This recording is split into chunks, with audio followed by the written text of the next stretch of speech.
Hello, I'm Jerry Stewart with another episode of Common Sense. Do you have a day in your life, a time, a date, that when it's ever mentioned, you know exactly where you were and exactly what you were doing?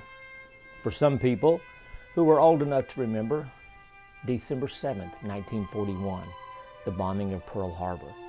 For those who go back even further, perhaps Armistice Day, World War I. Maybe it was the day that you got married. Maybe it was the day that one of your parents passed away. For me, the date, November 22nd, 1963. It was a busy week. We had been told at William James Junior High School that Friday we were going to have a special assembly, and those of us who had played football and had been awarded letters would receive it in the assembly. We found out a couple of days into the week that John Fitzgerald Kennedy, the President of our United States, was coming to our town, Fort Worth, Texas. That he was coming downtown to the Hotel Texas. He was going to give a speech, and then he was traveling that day over to Dallas to have a parade. A lot of the folks were hustling around to get a look at the president. I was busy that Friday, and our family was off to school and off to work, so we had no opportunity to get down and see him. But it was quite exciting that the President of our United States was in our town. Well, that morning they had a big to-do there at the Texas Hotel. He was presented with a 10-gallon hat, and everyone was so enthusiastic about him being there. He was there with his wife, Jackie, and after their time at the Texas Hotel, they scurried over to Dallas. Well, that day, shortly after lunch, we went to our special ceremony, our special meeting at the auditorium, and we were busy receiving our football letters. And then I'll never forget, I can tell you where I was sitting, I can tell you what I saw, and what I saw was Mr. McCombs. He came up to the microphone, looked very solemn, almost tearful, and he said, "Boys and girls, I have something to announce." He said, "The President of the United States has been shot in Dallas." Well, we all just gasped. I remember looking around and seeing the kids around. I remember seeing young girls just immediately busting into tears. What? What could have happened? Oh my Lord, I hope he's okay. He paused for a moment, and then Mr. McCombs said this: "The President of our United States, John Fitzgerald Kennedy, is dead." November the 22nd, 1963. The rest of the day was spent in almost like a fog. What would happen? Were we going to be invaded? Who could have done such a horrible and terrible thing?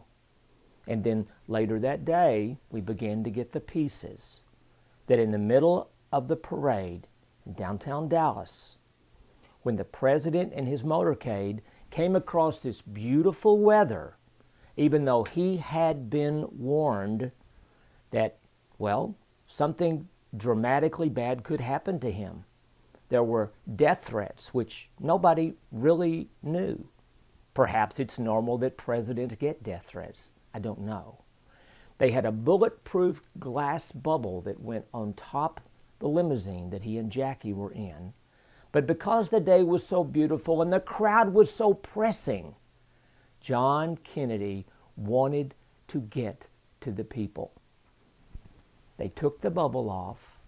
He went down the street And as he pulled just around and slowed down just enough, boom, boom, boom. 3 shots rang out, and John Kennedy was mortally wounded, along with John Connally, our governor. We all can still see the picture of Jacqueline, his wife, reaching in the back to grab up the FBI person, the Secret Service person who was there to protect them. And they all jumped into the car and sped forward. Later, as the news press was there, one of the things that I remembered was seeing those flowers that Jackie had been presented as they landed in Fort Worth. Now, all of those beautiful flowers were covered in Kennedy blood, her husband's blood. Well, there's been a lot of hypothecating since that day. There's been a lot of theories. And even though there was a whole investigation, honestly, I believe that there are still unanswered questions. And I think there's a reason why all of these years later, they still will not release all of the papers to us on that investigation. When John Kennedy was sworn in as our president in January of 1960, he gave a very dramatic speech, a very powerful speech, and he ended with these words: "My fellow Americans, ask not what this country can do for you, but ask what you can do for this country." Little did John Kennedy know that he was being asked to be killed on the streets of Dallas for being the president of our United States.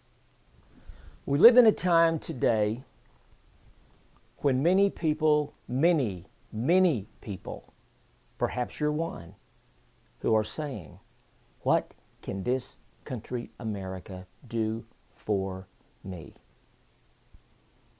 I would turn that around in the words of President Kennedy and ask you the question, what have you been called to do for our America?